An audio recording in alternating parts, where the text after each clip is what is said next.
Buongiorno e ben ritrovati con la prima edizione venerdì 11 agosto. Vi racconteremo tante cose oggi, approfondiremo tanti temi. Vi ricordo subito intanto che dalle 15 alle 15 vi racconteremo anche in diretta dalla chiesa di Santi Gervasio e Protasio a Carpenedo i funerali, l'addio a Don Armando Trevisiol. Abbiamo raccontato in questi giorni l'addio e il cordoglio per la morte 2 giorni fa del 94enne sacerdote, uno dei simboli davvero di Mestre.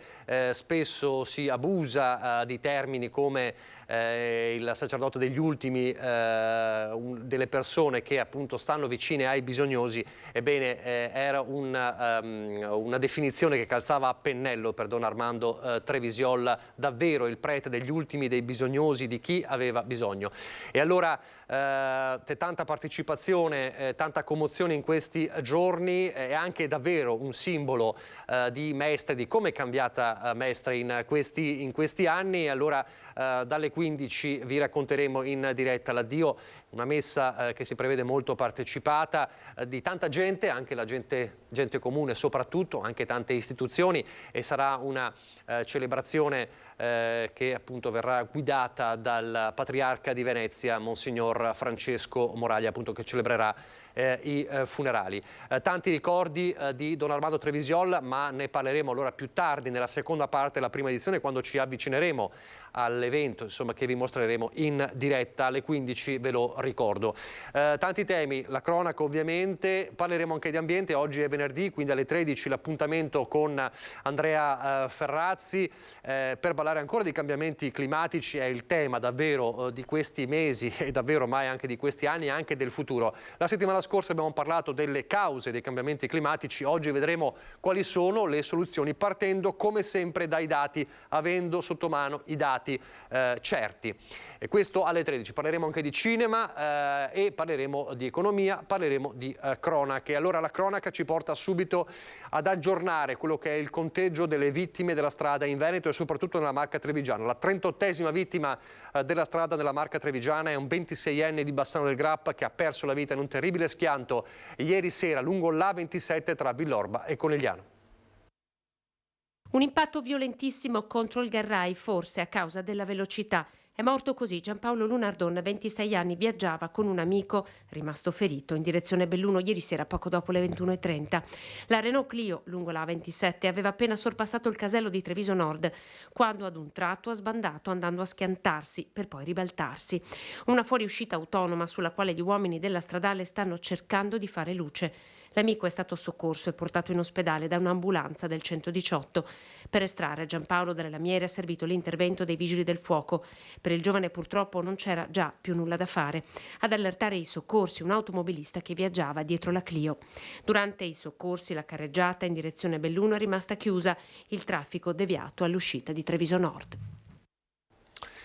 E c'è un altro incidente, si è schiantato in modo autonomo con l'auto che è finita fuori strada per poi rendersi irreperibile, lasciando nella vettura un passeggero illeso e uno ferito. È accaduto all'alba di oggi a Jesolo. Parliamo dunque di un pirata della strada. I vigili del fuoco hanno messo in sicurezza l'auto, mentre una persona ferita è stata presa in cura dal personale medico del SUEM 118 e trasferita in ospedale. L'autista al momento si è reso irreperibile, indagini e rilievi sono a carico dei carabinieri. Questo è avvenuto a Jesolo. Fra poco vi torneremo a parlare anche delle ultime novità sull'omicidio di Mestre che avevamo raccontato ieri, questo 33enne di Salzano ammazzato di botte nel condominio all'interno dell'ascensore. Ci sono, lo sappiamo, 2 cugini in Moldavia arrestati per omicidio volontario, l'autopsia sul corpo della vittima nel pomeriggio, domani l'interrogatorio di garanzia, ma ne parleremo tra poco. Adesso però torneremo alla cronaca fra pochissimo. C'è una notizia di cui si parla in queste ore davvero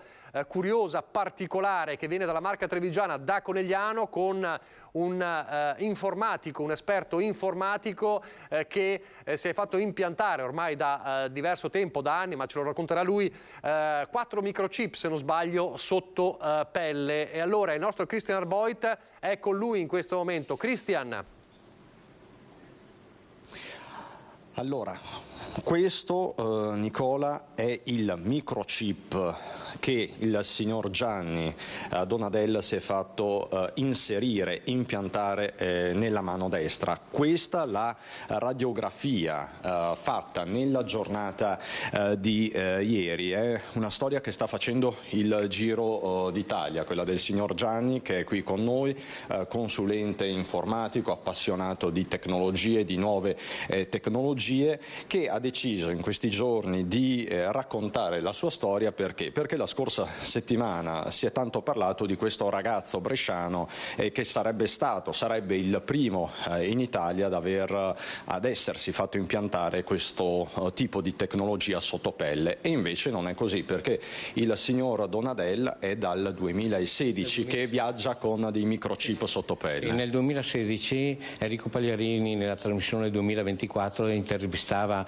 un grande personaggio, David Orban, e dicevano che il mese successivo chi avesse voluto avrebbe potuto andare a Milano a installarsi questo piccolo chicco di riso, in realtà è un po' più grande di un chicco di riso. Ci sono stato, un mio amico Riccardo, tatuatore, lo ha installato con questi strumenti, questi qui si installano in questo modo qui, in modo leggermente invasivo, mentre nel 2017 ne ho installati altri due. Questi altri due sono gli stessi che usiamo nei badge per aprire le porte. Infatti con questo qui io faccio delle firme, mentre con questi qui apro le porte del data center, le porte del garage di casa, e poi anche una cassaforte. Mentre adesso stava provando a scansionare il Green Pass. Sì, fortunatamente non è più necessario. Ma dentro ho il Green Pass inserito dentro qui, ci si può mettere anche un biglietto da visita, non sono cose indispensabili, mentre poter aprire le porte lasciando a casa le chiavi o pagare senza portarsi il portamonete è una cosa molto più utile. Parliamo di tecnologia contactless. Contactless, senza batterie, nessuno di questi strumenti ha delle batterie, per cui non è necessario rimpiazzarli, perché la carica avviene dallo strumento che effettua la lettura, in questo caso il telefono oppure i lettori dell'RFID, che danno quel piccolo voltaggio che gli permette, è la stessa tecnica degli antitaccheggio. Posso sentire? Ecco. Allora facciamo proprio una prova. Ma veramente? Allora si sente proprio un piccolo chicco di riso di metallo, sostanzialmente, sembra metallo. Metallo dentro il vetro, è questo qui. Tecnicamente è questo qui. E anche la dimensione, questa qui, quella reale. Quindi non è piccolissimo? No, non è piccolissimo, infatti quando mi hanno detto un chicco di riso speravo fosse un po' più piccolo, sinceramente. Ma lei li sente quotidianamente, cioè nel senso avverte la loro presenza? Sì, mio nipote quando mi tiene per mano mi dice che sente il bottone magico e lo vuole far installare anche lui, in effetti. Un cyber nonno? Sì, cyber nonno, esatto, sì. Ecco, ma i suoi familiari come l'hanno presa questa? Mi conoscono da più di 60 anni, per cui sanno che non sono proprio del tutto normale, nel senso che mi piace la tecnologia, è una sperimentazione comunque utile, queste qui sono cose utili, c'è qualcuno che si fa inserire un tipo che lancia una luce o una calamita per attaccare, questo invece ha un utilizzo pratico. La prossima sperimentazione a cui ho aderito è la tecnologia, questo qui che ho inserito appunto per pagare, questo lo si sente, a 3 centimetri di dimensione per un paio di millimetri di spessore, per rilevare dati biometrici sanitari, glicemia o altro, quindi qualcuno deve pur farlo, insomma. Questa è una sperimentazione medica? Sperimentazione borderline, leggermente invasiva, non tanto per questa qui perché si fa senza anestesia, fa una goccia di sangue, mentre qui bisogna trovare un medico che accetti appunto di fare questo tipo di intervento piccolo. E lei lo ha trovato? E l'ho trovato, sì. Però non è così facile trovarlo? Non è facile trovarlo, sì. Senta, Donadella. All'estero invece è più facile, in Svezia è già da qualche anno, hanno cominciato prima di noi. Lei è molto trasparente, tra l'altro, le chiedo, ma è tutto legale, cioè nel senso? Sì. No, anche dal punto di vista sanitario, certo devi firmare qualcosa per assumerti la responsabilità, ma ripeto, questo qui è del 2016, quindi non ha nessun problema, non ha avuto problemi né di rigetto, di nessun tipo di problema. Ma lei poi questi microchip li cambia autonomamente? No, autonomamente no. Potrei dover cambiare questo qui dopo 8 anni, perché la carta di credito che ci c'è qua dentro, hanno allungato la scadenza fortunatamente però quando scade poi bisogna fare un intervento, toglierla e reinserirla. Ma non è tanto il microchip che scade quanto... No, la carta, oppure se venisse hackerata, come quando ti bloccano la carta di credito, devi sostituirla. Quello lì potrebbe essere il problema. Ecco, ma se lei va per esempio all'aeroporto, cosa succede? Non lo rilevano. Chiedo io di poterlo rilevare, allora con gli strumenti quelli manuali, alzando la frequenza, riescono a rilevarlo, a sentirlo, diversamente non è rilevabile. Infatti per l'argomento privacy io non mi preoccupo di essere tracciato, un satellite non può vedermi. Se io mettessi un apparato sul varco, si chiamano varchi, di una porta, non mi rileverebbe, devo passare anche le carte di credito, in fin dei conti le contactless vanno messe a qualche centimetro. Quindi lei si sente protetto, i suoi dati sono protetti, non si sente vulnerabile da questo punto di vista? Vulnerabile in termini di privacy lo siamo avendo sempre in mano questi apparati. Noi usciamo di casa con questo qui in mano, se lo dimentichiamo a casa torniamo subito a prenderlo, quasi avessimo il timore di non essere tracciati per tutta la giornata. Questo ci rileva continuamente dove andiamo, quasi mai viene configurato in modo opportuno in termini di privacy per bloccare la geolocalizzazione. Mi fermo davanti a un ristorante e dopo 2 ore mi arriva una richiesta di fare una recensione pensando che sia stato lì, quindi con questi qui siamo tracciati e andrebbe fatta formazione in questo senso, non solo le persone come me di una certa età, ma lei ha 65 anni. Sì. Io sono in questo campo da tanti anni, però non dobbiamo pensare agli anziani. I giovani hanno manualità ma non hanno consapevolezza di quello che hanno in mano. Qua dentro c'è la nostra vita, se io lo perdo e non ha il codice, che io tra l'altro ho messo alfanumerico, qua dentro trovi le foto, la geolocalizzazione delle foto. Ho acquistato un'auto nuova, ho geolocalizzato la foto, sai dove ce l'ho, poi vado a dire nei social che sto andando in ferie e qualcuno può andarmi a prendere l'auto a colpo sicuro. E la cronaca in questi giorni ce lo racconta. Senta, signor Donadella, ci mostri un'altra sua applicazione a questo punto, perché un attimo che così Fabio Fagliero, che ringrazio, ci segue. Tutte le porte di questo palazzo hanno dei badge che io posso aprire con la mano sinistra. Quando qualcuno chiaramente mi dice prestami il badge, io gli dico io ti do la possibilità di aprire la porta con la mia mano, ma non posso prestartelo. Un attimo solo. Sì, dobbiamo uscire un attimo. Dobbiamo uscire per vedere l'applicazione a questo punto della signora Donadella. Allora, adesso ci mostra. È il lettore che è chiuso, quando avvicino la mano e la porta si apre. Quindi lei non ha bisogno di badge, non ha bisogno Esatto. E tra l'altro lei a casa, lei ha una casa domotica, quindi quando arriva a casa tutto... Sì, accendo le luci, apro una cassaforte, anche quella sempre con la stessa tecnologia, la porta del garage e le varie porte. Ecco, quindi multitasking per definizione, ma ci sono anche degli episodi al limite del compito? Sì, non tanto sulle porte ma sui pagamenti. Una volta ero qui vicino a un negozio, avevo l'orologio sulla sinistra e la commessa si è preoccupata di dirmi che non dovevo avvicinare la destra perché non sarei riuscito a pagare, perché l'orologio era di qua. Un'altra volta che non avevo niente, non avevo neanche il telefono, mi hanno portato dal direttore perché hanno visto uscire lo scontrino, pur essendo validata la transazione, si chiedevano come fosse stato possibile, quindi ho dovuto spiegargli, poi hanno voluto fare delle foto assieme, tra l'altro. Episodi simpatici, diciamo. Però la cosa interessante è questa sperimentazione che, se non in questo ambito, perché ripeto l'installazione è un po' invasiva, lo può essere in ambito medicale invece, mentre una molto meno invasiva sarebbe il riconoscimento facciale. In Cina fanno così, in Cina tu vai, presenti il viso e paghi. Vai all'aeroporto, ti metti in una piccola isola, ti riconosce e ti fa vedere, approfittiamo che apriamo la porta in diretta. Lo si fa anche ecco qua, sì, esatto, sì.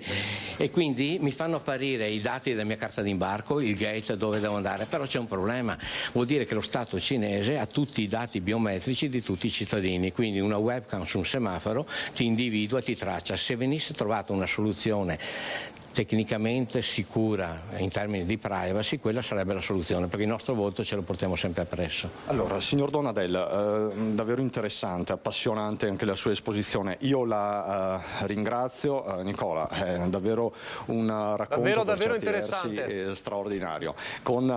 Assolutamente, non ti so restituisco la se ti linea non so se ti ha convinto, poi ci Fagliero. racconterai se ti ha convinto anche eventualmente ad avere un cyber Christian Arboit.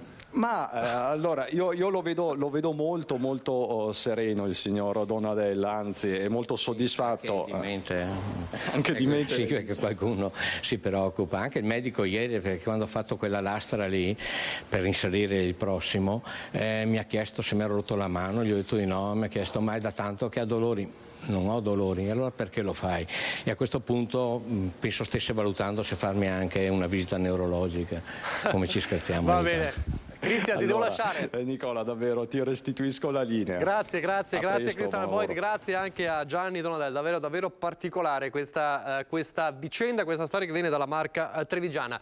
Noi torniamo alla cronaca adesso con gli ultimi aggiornamenti sull'omicidio di Mestre. Lo ricordiamo, il 33enne di Salzano che è stato ucciso, ammazzato di botte dai due cugini moldavi che però dicono era un ladro.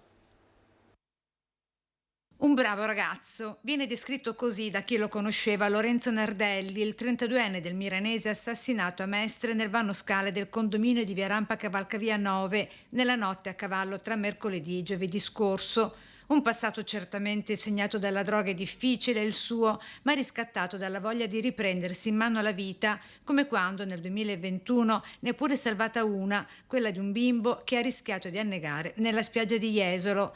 Non si sa ancora con certezza cosa sia accaduto la notte del suo assassinio. L'unica certezza al momento è che i due cugini, per mano dei quali è morto, gli operai di origine moldava Radu e Marin Rusu, di 32 e 35 anni, sono stati arrestati con l'accusa di omicidio volontario. Domani l'udienza di convalida davanti al GIP Alberto Scaramuzza, oggi l'autopsia sul corpo di Lorenzo Nardelli. Intanto il PM incaricato dell'inchiesta, Stefano Buccini, avrebbe già avuto i primi riscontri sull'esame dei cellulari di vittima ed indagati. Da questi si evince che i tre non si conoscevano e non c'erano stati contatti prima dell'altra sera, quando è scoppiata la rissa con esito mortale. Dalle registrazioni emergono anche due chiamate di uno dei due cugini arrestati, Marin, al 112. Nella prima chiede l'intervento delle forze dell'ordine mentre sarebbe in corso la fase iniziale della colluttazione, con i militari che gli dicono che è già in arrivo, su altra segnalazione, la polizia. Con la seconda, invece, chiede l'invio di un'ambulanza mentre è nell'ascensore. Telefonata estremamente confusa, da cui si è appreso si capisce molto poco, anche perché Marin in Italia da poco ha difficoltà di lingua. E se i due cugini continuano a sostenere la tesi della legittima difesa per un tentato furto nel loro appartamento da parte della vittima con altri due presunti complici che si sarebbero dati alla fuga, non lasciando alcuna traccia del loro passaggio, gli investigatori non credono alla versione del furto finita in tragedia e stanno lavorando per cercare un'altra verità, tra cui anche l'ipotesi di un possibile regolamento di conti. Un'altra inchiesta, la morte del giornalista Angelo Pangrazio, con la procura di Padova che ha indagato 3 medici e affidato l'incarico per la perizia dopo la denuncia della famiglia. Omicidio colposo, è questa l'ipotesi di reato con cui la Procura della Repubblica di Padova ha iscritto nel registro degli indagati 3 medici della cardiochirurgia dell'azienda ospedaliera nel fascicolo aperto per la morte del giornalista Angelo Pangrazio, spirato il giorno di Natale dopo un intervento al cuore per un'insufficienza mitralica. Sotto la lente del PM Marco Brusegan sono finiti 2 cardiochirurghi di 47 e 44 anni e un medico specializzando. Per capire se vi siano state responsabilità nel decesso del giornalista veronese, l'accusa ha affidato l'incarico a 3 consulenti che avranno 60 giorni di tempo per depositare una relazione. A loro faranno da contraltare i consulenti degli indagati, tutti dipendenti dell'azienda ospedaliera di Padova, tra di loro anche il responsabile del centro Gallucci, il professor Gino Gerosa. In particolare la procura, che indaga dopo l'esposto presentato dalla famiglia di Pangrazio, chiederà agli esperti di accertare se durante l'intervento siano state rispettate le pratiche clinico-assistenziali previste da protocollo. Ancora la cronaca, da Treviso hanno rischiato di morire avvelenati a causa di una raccolta incauta di funghi. Fortunatamente prima di consumarli si sono recati alla sede di Treviso dell'Ispettorato Micologico dell'ULSS 2, dove i tecnici hanno ritrovato tra i funghi raccolti ben 5 esemplari di Cortinarius speciosissimus, fungo velenoso mortale. Il fungo è responsabile della sindrome orellanica a lunga latenza, i cui sintomi si possono presentare anche oltre i 14 giorni dal consumo, compromettendo in modo irreversibile i reni. La quantità di funghi trovata nel cestino del raccoglitore, un privato cittadino, era sufficiente a far morire una intera famiglia e fortunatamente prima c'è stato questo controllo e sono stati trovati questi funghi velenosi dagli specialisti dell'ULSS 2. Questo è davvero un rischio che si corre, quindi bisogna prestare sempre molta attenzione. Torniamo a Padova, un incendio in un appartamento, a prendere fuoco un bancale di pellet. Incendio in un terrazzo di un appartamento in via Bellorini a Padova. A prendere fuoco un bancale di pellet. I vigili del fuoco hanno spento le fiamme che provenivano dai sacchi. Nessuna persona, fortunatamente, è rimasta coinvolta nel rogo. Tanta paura e danni da fumo sul terrazzo e alla tenda coprisole. Al vaglio dei pompieri, intervenuti sul posto, le cause del rogo. Sempre nel Padovano, ma ieri pomeriggio un altro incendio a Veggiano. Sono in corso indagini da parte dei vigili del fuoco intervenuti sul posto per capire le cause dell'incendio di un cassone di rifiuti posizionato in via Lissaro nel comune di Veggiano. Sul posto hanno lavorato i pompieri arrivati da Padova con un'autopompa, un'autobotte e 7 operatori. Dopo aver spento le fiamme, l'incendio è stato posto sotto controllo con la schiuma all'interno del cassone.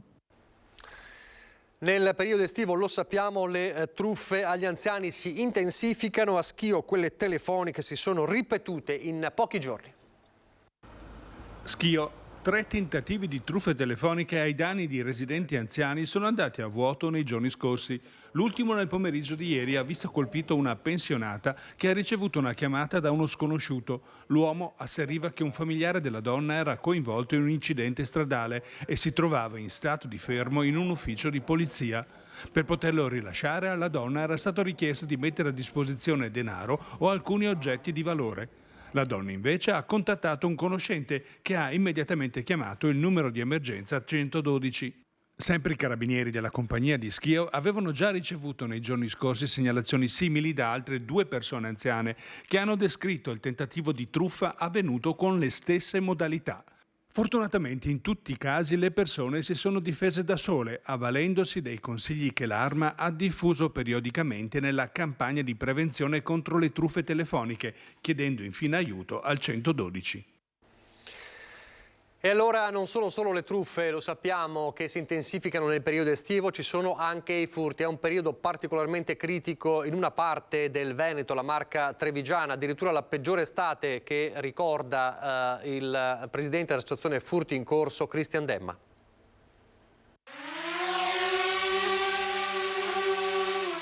Sui droni magari starei un attimo più tranquillo, io essendo anche un dronista, anch'io chiamiamoci così, adesso è il periodo in cui vengono acquistati più droni per poi andare a fare in ferie e fare i giretti, e quindi magari c'è qualcuno che lo sta usando. Poi da lì ad oggi non c'è ancora una certezza che qualcuno li usi per fare un sopralluogo, perché ci vorrebbero anche degli strumenti di droni importanti per vedere l'infrarosso, per vedere dentro le case, insomma. Mai dire mai, ma quella del drone al momento attuale appare più come una suggestione che un'ipotesi concreta. La stessa associazione Furti in Corso finora non ha avuto segnalazioni di raid ladreschi preceduti da sopralluoghi aerei. Non riesco a vedere la mappatura della casa con un drone comprato online o anche di buona qualità, ci vogliono cose particolari, quindi direi che su quello magari stiamo un po' più tranquilli.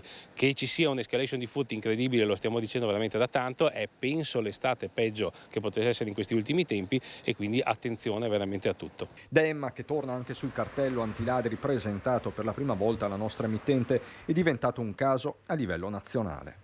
Quello è un articolo che prevede il codice di procedura penale, però ovviamente ci sono, come ho sempre detto, 1000 sfaccettature, quindi devo essere in grado di gestire la situazione. Ovvio che se sono da solo e sono 3, meglio che sto chiuso in casa e non faccio altro, e quindi chiamo chi di dovere delle forze dell'ordine, come sempre bisogna fare. Però se c'è una situazione che me lo permette e posso dare una mano alle forze dell'ordine, perché no, mettere in atto con le dovute maniere senza rischiare nulla, però mi raccomando, perché non dobbiamo rischiare la nostra vita e le nostre famiglie per arrestare ipoteticamente un ladro che, possiamo dirlo, il giorno dopo è fuori.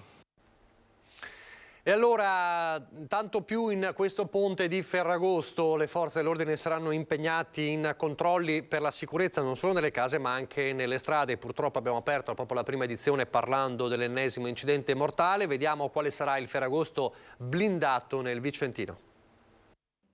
Ferragosto blindato. Dalla prefettura di Vicenza parte la direttiva a tutte le forze dell'ordine. Massima attenzione, potenziare le attività di controllo del territorio in tutta la provincia di Vicenza. In particolare il prefetto chiede di alzare il livello di vigilanza nei luoghi dove, per presenze di giovani, di turisti e di cittadini in generale, sono più frequenti gli assembramenti o i fenomeni di mala movida. Viene richiesto ai sindaci di garantire la massima collaborazione con il supporto delle polizie locali per un maggior controllo delle principali arterie stradali, puntando anche al contrasto dell'abusivismo commerciale e sensibilizzando le protezioni civili per garantire servizi di soccorso e assistenza in caso di necessità. Fare i puntati poi su eventuali raduni e feste illegali come i rave party che spesso vengono allestiti, complice il bel tempo, durante la stagione estiva. Grande attenzione alla prevenzione di atti vandalici contro monumenti, musei e luoghi culturali o di valore artistico che meritano particolare tutela. Potenziate infine le misure di vigilanza negli scali ferroviari e nelle piazze di stazionamento degli autobus turistici per un Ferragosto nel segno della sicurezza. Torniamo a parlare del maltempo di queste settimane, l'abbiamo raccontato in queste settimane i tanti eventi e ve lo ricordo alle 13 torneremo a parlare di cambiamenti climatici con Andrea Ferrazzi, peraltro con Christian Arboit che abbiamo visto Conegliano poco fa con la vicenda del microchip sottopelle.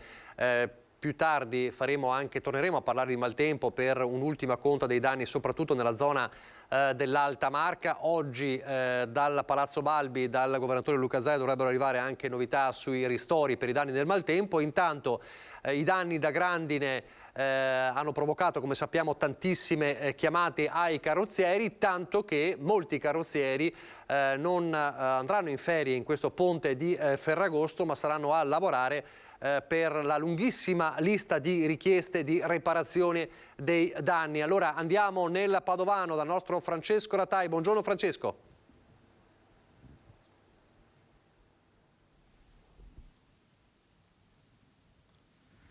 Buongiorno da Vigonza, siamo con Pierluigi Barbato che è rappresentante di categoria dei carrozzieri per Confartigianato, perché torniamo a parlare di maltempo, perché nonostante siano passati parecchie settimane da quel 19 luglio che ha visto una grossa parte della provincia di Padova colpita dalla grandine, i danni sono ancora visibili. Lo vedete dietro a me, c'è una delle vetture colpite dal maltempo e il signor Barbato non ha rinunciato praticamente alle ferie per dare un servizio anche alla cittadinanza, perché sono tantissime ancora le macchine danneggiate che loro stanno riparando. Dico bene? Esatto, bravissimo.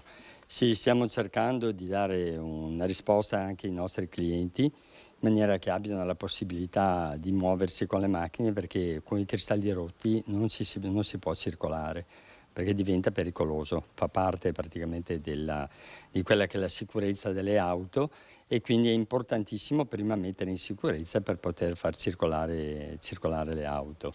Quante sono le auto che in queste settimane oramai avete sistemato, aggiustato? Perché come diceva giustamente il signor Barbato, la carrozzeria si può andare anche con la carrozzeria ammaccata, senza il vetro davanti o dietro dell'auto non si può proprio circolare. Esatto, e le macchine sono tantissime. Non le ho quantificate perché continuiamo a dare intanto una risposta per poter sistemare la parte di sicurezza, perché poi ci sarà la parte di riparazione per quanto riguarda la carrozzeria.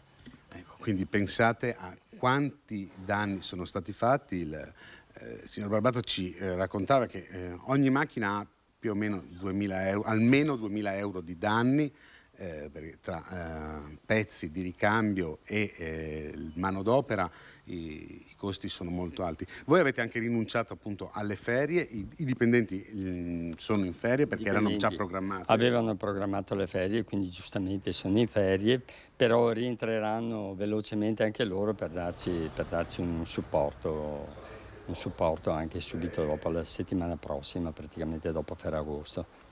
Questa è una situazione in questa carrozzeria, ma è anche diffusa nelle altre carrozzerie, immagino. Sì, anche altre carrozzerie stanno cercando di dare risposte ai nostri concittadini, quindi di avere la possibilità di poterli fare viaggiare quantomeno, perché le auto servono purtroppo anche per lavoro, per servizi, per la casa. Ormai l'auto è diventata indispensabile nelle nostre famiglie.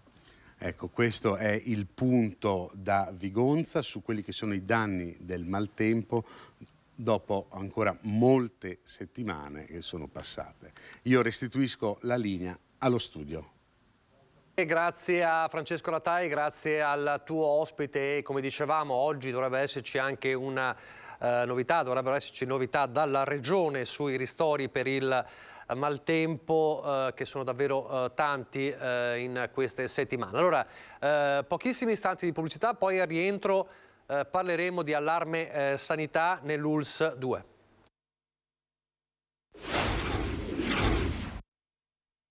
Secondo i nostri conti ad oggi mancano 161 unità.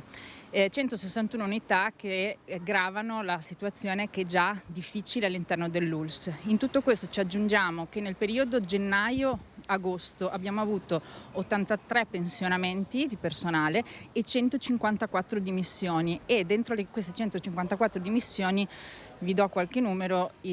Parliamo di 5 medici, 46 infermieri, 12 operatori sociosanitari, 10 tecnici di laboratorio. È una contabilità amara quella tenuta dalla funzione pubblica della CGIL, che fotografa un'estate caldissima sul fronte del personale, ma soprattutto parla di un sistema al collasso in vista dell'autunno, se non si correrà ai ripari con nuove assunzioni. A soffrire in particolare sarebbero i servizi per la salute mentale. Tutta l'area della psichiatria ha una situazione assolutamente complessa, perché ad oggi mancano almeno 20 psichiatri nel territorio. La cartina di tornasole del disagio sta nel fenomeno tutt'altro che isolato e acuito con la pandemia di chi sceglie di lasciare il camice bianco, non sempre a favore del privato. È chiaro che il numero delle dimissioni che noi abbiamo registrato negli ultimi 2 anni ci ha dato e ci dà continuamente un grande campanello d'allarme, perché molti professionisti se ne vanno proprio perché non sono più nella condizione di gestire i turni e avere i tempi di vita, i tempi di lavoro che possono essere concilianti. Non è sempre detto che chi molla il pubblico vada a lavorare poi nel privato. In realtà ce ne sono molti che ci hanno raccontato che loro la professione hanno deciso di non esercitarla più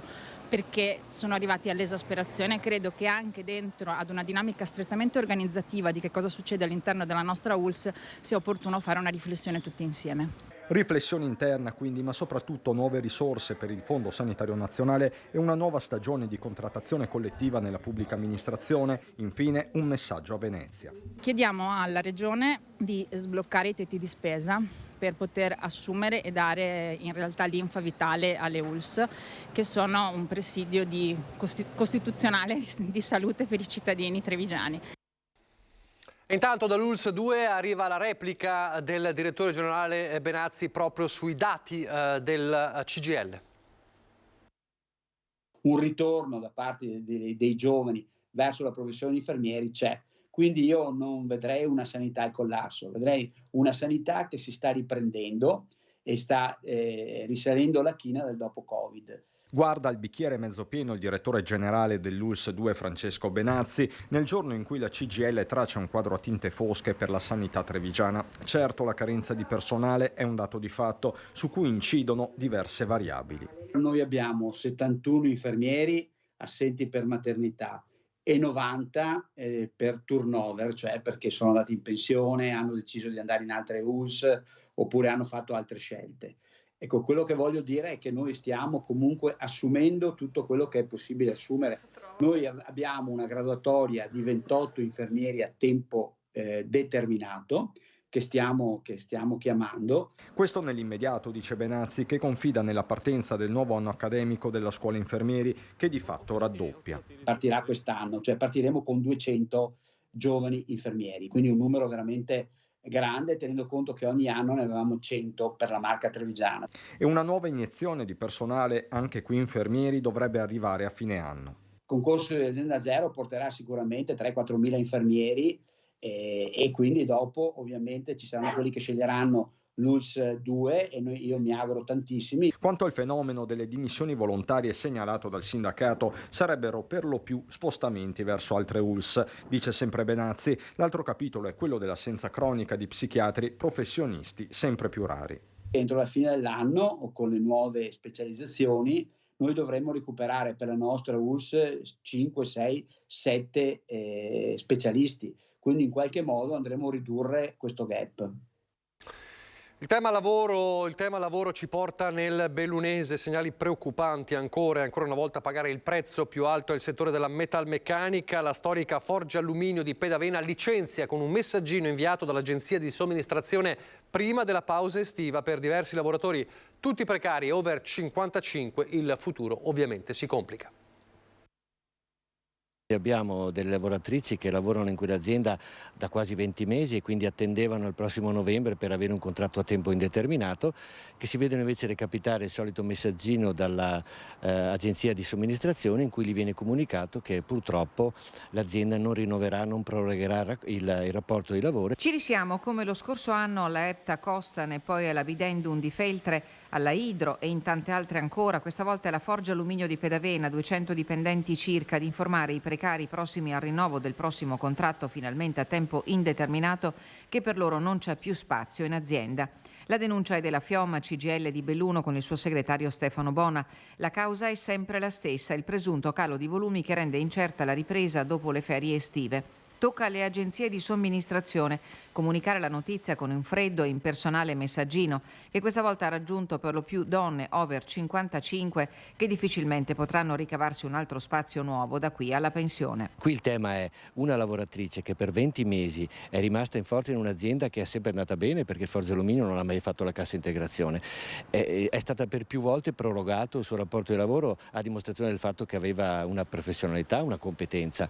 Oggi solo perché calano gli ordinativi è la prima a pagare. E poi ci sono le storie personali che un messaggino non può certamente intercettare, un'aspettativa di vita che non si può programmare. Una di queste lavoratrici aveva appena stipulato un mutuo con tutte le difficoltà che deve aver avuto perché fare un mutuo quando lavoro in somministrazione non è facile e quindi oggi si ritrovano con un'indennità di disoccupazione che raggiunge a malapena i 900 euro e senza una prospettiva di rioccupazione certa perché il mercato del metalmeccanico oggi è in difficoltà, molte aziende hanno la cassa integrazione ordinaria aperta e quindi la ripresa di settembre non sarà sicuramente una ripresa forte. La narrazione della formazione per il ricollocamento è rimasta tale. La domanda legittima per tutti è: chi mi prende a lavorare a questa età? Le ex lavoratrici dell'ACC, al di là della narrazione, no, che in provincia di Belluno c'è lavoro per tutti, alla fine poi le aziende assumono chi vogliono loro, alle condizioni che vogliono loro. E una donna che ha superato i 50 anni, che magari ha delle difficoltà dovute al lavoro che ha svolto fino ad allora, non è molto appetibile sul mercato. Intanto la carenza dei lavoratori stagionali, soprattutto nel settore del turismo e della ristorazione, che è stata una grande piaga della scorsa estate, sembra essere abbastanza rientrata dopo la crisi seguita al Covid. E c'è chi ha messo in relazione questo ritorno con il taglio al reddito di cittadinanza. In parte può anche essere, dicono i rappresentanti di albergatori e commercianti, ma ci sono anche altri fattori. Allora vediamo il servizio sugli stagionali e questa correlazione che ci può essere con la fine del reddito di cittadinanza. siamo borderline, nel senso che non siamo più in un'emergenza drammatica dove dovevamo tenere le camere chiuse perché non avevamo il personale che era in grado di gestirle. Ritornano gli stagionali dopo i tagli al reddito di cittadinanza? È la domanda che in molti, specie nel settore del turismo, si stanno ponendo in questi giorni. Dopo un lungo periodo di carenza di personale che ha messo in crisi non poche strutture, il problema si è ridimensionato. C'entra il taglio al reddito di cittadinanza scattato dal 1° agosto ma annunciato da mesi dal governo? Pare che la risposta sia ni, almeno per il Veneto, dove i numeri di percettori di reddito occupabili sono comunque limitati. Oggi la situazione invece è un po' migliorata, perché secondo me ci sono un po' di gente che è ritornata a lavorare nel turismo perché comunque ha ritrovato un po' interessante poter tornare a lavorare nel nostro settore e un po' perché anche molte aziende si sono date da fare, hanno cercato di aumentare il welfare nei confronti dei dipendenti, c'è chi paga di più le ore durante il fine settimana, c'è chi ha fatto degli altri piccole migliorie eccetera, qualche piccolo premio sull'andamento eccetera, e questo ha fatto sì che un po' di gente tornasse. La stagione è ormai più che avviata e dati precisi su quanto abbia inciso la modifica al reddito di cittadinanza nel ritorno degli stagionali al momento ancora non ci sono, precisa Dania Sartorato, presidente dell'Unione Provinciale Confcommercio. È chiaro che il venir meno del supporto, del sostegno economico spingerà molte persone che prima lo riscuotevano a cercarsi invece un'occupazione che dia appunto almeno la stessa garanzia. Questo credo che sia abbastanza anche logico e quindi possibile. Torniamo alla cronaca, torniamo nel Padovano e torniamo a parlare dell'autovelox fatto esplodere a Cadoneghe, le indagini in corso per risalire i responsabili. Intanto se ne parla ovviamente tra i tantissimi multati vittime dell'autovelox delle polemiche. In collegamento da Cadoneghe la nostra Chiara Gaiani. Chiara, buongiorno. Buongiorno, ci troviamo a Cadoneghe nei pressi del secondo autovelox, in realtà il primo che si incrocia venendo dalla zona nord della provincia di Padova. Come vedete tutte queste persone che sono qui con noi hanno ricevuto delle multe, abbiamo proprio voluto chiedere a loro di essere qui per raccontarci le loro storie. Sentite, incredibile la storia del signor, le chiedo di presentarsi. Lovato, Endrio, buongiorno. Sua moglie in realtà, quante ne ha prese? Sì, ne ha prese 14, si prevede che siano anche 15 perché ogni giorno fa questa strada per andare al lavoro con una macchina con una cubo a metano, dunque non è un'auto che corre forte, insomma, ecco, mi sembra strano che abbia preso tutte queste multe ogni giorno, insomma, ecco. A quanto è arrivato di ammontare? Ha fatto un calcolo? Non abbiamo fatto il calcolo ancora perché si prevede, ha lavorato qui 15-16 giorni, pensiamo che siano insomma sui 15-16 multe che arrivano. Ecco. Grazie, sentiamo questo signore, lei quante multe ha collezionato? Io sono uno dei più fortunati, probabilmente ne ho prese solamente 4, di cui 3 il 26-27 e una il 30 di giugno. Ecco, lei è un pirata che corre velocissimo in auto? Beh, evidentemente sì, perché se io ho preso 4 multe vuol dire che sono reputato un pericolo per la strada. A che velocità è stato sanzionato? Allora, calcolando la differenza di 5 km/h a 56, quindi 56 meno 5, 51, quindi la mia sanzione è stata calcolata a 51 all'ora. Il suo nome? Andrea Rossi. Di dov'è? Di Cadoneghe? No, io sono residente all'Arcella. Ecco, allora proseguiamo. L'Arcello è una frazione di Padova, chiediamo anche a lei di presentarsi. Maso Massimo, ne ho prese 3 dopo le 10 di sera, quindi con la maggiorazione sono circa 700 euro più 9 punti. È venuto fuori il discorso della ritiro patente per troppe multe. Alla fine io le ho prese in 20 minuti, non sono di Cadoneghe, ho i figli a Viego d'Arzere e quindi insomma mi sono trovato in questa situazione. Lei le ha già pagate? No, chiaro che non le pago e difatti siamo qua per cercare di capire come muoversi, perché capisco quando uno fa un errore che succede in strada, soprattutto insomma se uno è abituato a stare in macchina, ma 3 errori in 20 minuti senza poter risolverlo o comunque correggere l'errore, uno si trova dopo un mese e mezzo a essere quasi senza patente e avere 700 euro in meno a ridosso delle ferie. Ecco, un caso pazzesco. Interrompiamo un attimo perché chiediamo a Marco Carmignotto, che è stato anche multato, ma lei così ha pensato da cittadino di cercare di farsi da portavoce, ha creato un gruppo WhatsApp. Quanti siete adesso? Adesso siamo in 250, è nato appunto perché abbiamo segnalato tante volte al comune di avere un incontro. E addirittura siamo andati a parlare oggi con la responsabile della sala stampa, ha detto che non ha mai ricevuto niente. E l'unica maniera è creare un gruppo e avere una forza maggiore per essere sentiti. Adesso sembra che ci sia qualcosa di concreto, speriamo. Chiedete un incontro al sindaco, quindi lo chiedete anche dai nostri microfoni. Penso che sia legittimo, abbiamo bisogno di un aiuto da lui, non chiediamo cose strane, è un gruppo educato, civile, e chiediamo solo un incontro con lui, che si renda conto del problema che è sorto. Tra l'altro noi ci eravamo anche sentiti ieri una condanna ferma di quanto è accaduto al Velox. Allora noi ci asteniamo da gesti del genere, non c'entriamo niente, noi vogliamo solo fare presente che questa secondo noi non è prevenzione. Questa non è prevenzione, agire in questa maniera non è prevenzione. Ecco, chiudo chiedendo a questi due signori che hanno guardate la collezione di multe. Allora chiedo al signore il suo nome. Sì, io mi chiamo Paolo. Le ha ricevute, le ha già pagate tutte. Quanto ha pagato? Per un totale di, fino adesso, sono 300 euro di multe già pagate. Nel giro di 3 giorni ne ho pagate esattamente 6. Di cui altrettante 2 mi arriveranno prossimamente perché devono essere ancora notificate, da quello che mi è stato detto dal comandante della polizia locale. Chiediamo anche alla signora, anche lei, a tutte queste belle bustine verdi. 5 finora, prese tutte a giugno in 5 giorni. Io ho un'invalidità del 76% per una forma grave di artrite che mi prende le gambe, quindi io di solito uso il bastone. Figuratevi in macchina come sfreccio, infatti le ho prese 51, 52. Nello stesso giorno per portare mio figlio all'esame orale di terza media e tornare a casa, 2 volte, il giorno dopo per vedere i risultati un'altra volta. Ecco, chiediamo a Michele Schiavo, che è consigliere comunale di opposizione, lei è stato contattato da parecchie aziende.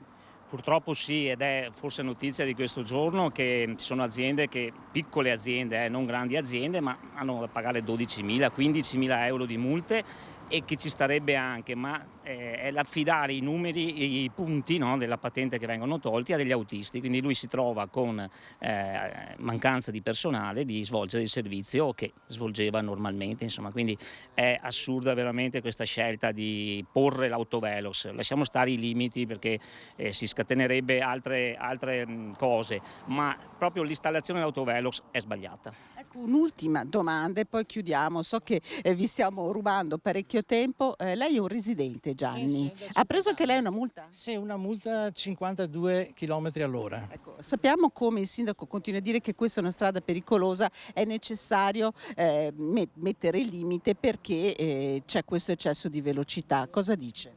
Il limite, il minimo sarebbe 70 all'ora, 50 all'ora è una cosa fuori di testa su una strada così col traffico. E non mi ricordo tutti questi incidenti che lui ha detto di queste auto che volano nei giardini, dei bambini che camminano per la statale con le maestre, veramente una cosa assurda. Allora noi ovviamente andremo a verificare tutto questo, io ringrazio tutte le persone che sono arrivate, se ne stanno anche aggiungendo in questi minuti, vi chiedo davvero, insomma noi cercheremo di continuare a restare su questo tema, sappiamo che ci sono in programma anche delle riunioni nei prossimi giorni, ringrazio per la collaborazione tecnica Cristian Rocche Allende da Cadone che restituisco la linea allo studio.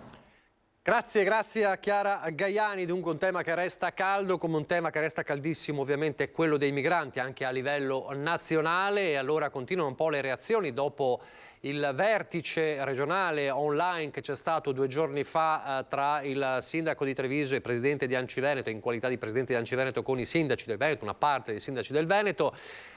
Continuano anche le reazioni e un po' i pareri dei primi cittadini, che sono quelli, diciamo, in prima linea come sempre a gestire queste situazioni difficili. A Cartigliano il nostro Alex Giuliano con il sindaco nonché onorevole Racchella. Buongiorno Alex.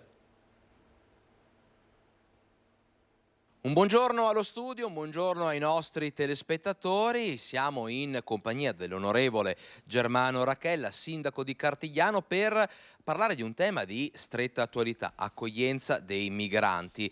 Il presidente di Anciveneto, Mario Conte, ha incontrato proprio di recente, da poche ore, i sindaci del territorio per andare a testare con mano la situazione, andare ad ascoltare la voce degli amministratori, capire le criticità, le possibilità. Sindaco Racchella, si esce da questo incontro che avete svolto in video chat con quali consapevolezze e con quali problematiche? Beh, Mario Conte innanzitutto lo ringrazio per aver organizzato questo incontro. Era un incontro aperto a tutte le forze politiche, perché a tutti i sindaci, non solo quelli Lega, ma a tutti, e abbiamo capito il perché è meglio un'accoglienza diffusa che qualche hub dove accogliere queste persone. La problematica è soltanto una, e ve lo dico da sindaco di un piccolo comune, che è quella che per dare dignità a questi migranti ed accoglierli non ci sarebbe nessun problema se avessimo gli spazi per farlo, ma purtroppo gli spazi non ci sono. Io sono andato dal prefetto assieme a altri 4 colleghi, c'era anche un rappresentante della Curia e il prefetto ha chiesto a ognuno di noi se avevamo spazi disponibili e di conseguenza lo chiedeva anche al rappresentante della Curia, che gli diceva sì o no.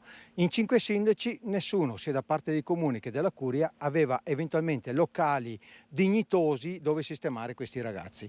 Anche perché non nego, soprattutto in questo periodo, visto il protocollo d'intesa, non sarebbe male avere della forza lavoro per lo sfalcio d'erba, la manutenzione dei nostri comuni, pagati direttamente dallo Stato. A questo punto non saprei come Cartigliano dove ospitare questi ragazzi. Noi a Cartigliano, ripeto, abbiamo già una famiglia dal 2011 in un nostro appartamento, una famiglia di 6 persone, e naturalmente non possiamo mandare via loro per metterne dentro altri, perché lasceremo per la strada 2 adulti e 4 bambini. A Cartigliano, in chiusura, proprio per far fede a quello che diceva adesso il sindaco, si è lanciata anche un'iniziativa alla ricerca di volenterosi, insomma, che possano fare appunto lavori di manodopera e quant'altro. Questo come sta andando? La ricerca di persone, diciamo, interessate a questi piccoli lavoretti? Beh, le dico la verità, anche perché noi con i voucher INPS, uno che si rendeva disponibile si prendeva 9 euro, in un tempo naturalmente limitato, in questa emergenza dello sfalcio d'erba. Speravo avere più risposte, invece abbiamo avuto soltanto 3 risposte, 2 universitari e un anziano. Le porte sono sempre aperte, le difficoltà nello sfalcio erba per tutti i comuni in questo periodo sono veramente un'emergenza, dunque io faccio ancora un appello ai cartiglianesi, a chi vuole dare una mano, perché questa è educazione civica, mantenere bene il proprio paese, di farsi avanti. Noi ci siamo e vi ricordo, 9 euro all'ora non è cosa da poco. Allora, con il sindaco di Cartigliano, l'onorevole Germano Racchella, è tutto. Noi continueremo chiaramente a raccogliere la voce degli amministratori del territorio, perché sulla questione migranti, o meglio la questione accoglienza migranti, resta una partita aperta, una partita in fase di sviluppo. Da Cartigliano è tutto, restituiamo una linea allo studio.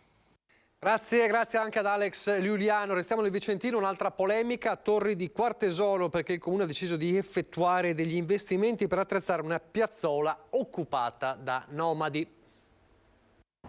Una bomba politica esplode a Torri di Quartesolo, motivo del contendere un investimento da 25.000 euro con cui il sindaco annuncia di voler attrezzare la piazzola occupata da 20 anni dai nomadi. Investiamo 25.000 euro sostanzialmente per piazzare 2 bagni e chiudere l'ingresso da via Savona. Diego Marchioro detta le priorità della sua azione politica sul tema nomadi, sintetizzate dalle 3 I: igiene, istruzione e immobili. Igiene, istruzione per i ragazzi e un'educazione a gestirsi uno spazio abitativo migliore di questo, perché la prospettiva è di mandarli nelle case. Insomma, l'obiettivo è portare questi nomadi che da anni vivono nella piazzola vicino alla tangenziale ad avere una sistemazione definitiva. Chiariamo, non è che entrino in case del comune, ci sono le graduatorie per le case popolari. Per avere diritto a entrare in graduatoria della casa popolare bisogna essere residenti, diciamo, fissi da almeno 5 anni. Questi hanno una iscrizione all'anagrafe da 1 anno a questa parte, non prima, e quindi ci sono altri 4 anni perché per loro prima di 4 anni non possono entrare nei graduatori ATER. Pensieri e parole di Diego Marchioro, il sindaco di Torri di Quartesolo, non fa passi indietro di fronte alle polemiche. Ci dicono, ma spendete i soldi per i Rom, pensate agli italiani, pensate prima agli italiani. Io vi dico a tutti quelli che pensano queste cose qua, o che le scrivono anche, che il bilancio del comune varia dai 6 milioni ai 7 milioni di euro. Stiamo spendendo per un anno solo, una tantum, 25.000 euro, che rappresenta lo 0,34% del bilancio. Il resto naturalmente è speso per tutti quanti, per tutti i cittadini. Ancora nel Vicentino parliamo però dell'altopiano di Asiago, continuano le predazioni da parte dei lupi, le malghe dell'altopiano alle prese con gli assalti. Il vicepresidente del Consiglio regionale Finco lancia una provocazione: se fanno male a qualcuno denunciamo lo Stato. Spesso e volentieri, diciamo, gli allevatori sono ostaggio di lupi, perché ormai si ritrovano all'interno delle stalle o fuori dalla porta delle malghe, e purtroppo le risposte a livello nazionale tardano ad arrivare. Da anni si sta parlando di un piano di contenimento del lupo, però spesso e volentieri vediamo che sia i ministri dell'agricoltura ma anche quelli dell'ambiente sono spesso e volentieri ostaggio delle lobby ambientaliste. Non fa giri di parole il vicepresidente del Consiglio Veneto, Nicola Finco, e non fa sconti alla politica nazionale nel momento più drammatico di quest'estate per la montagna vicentina.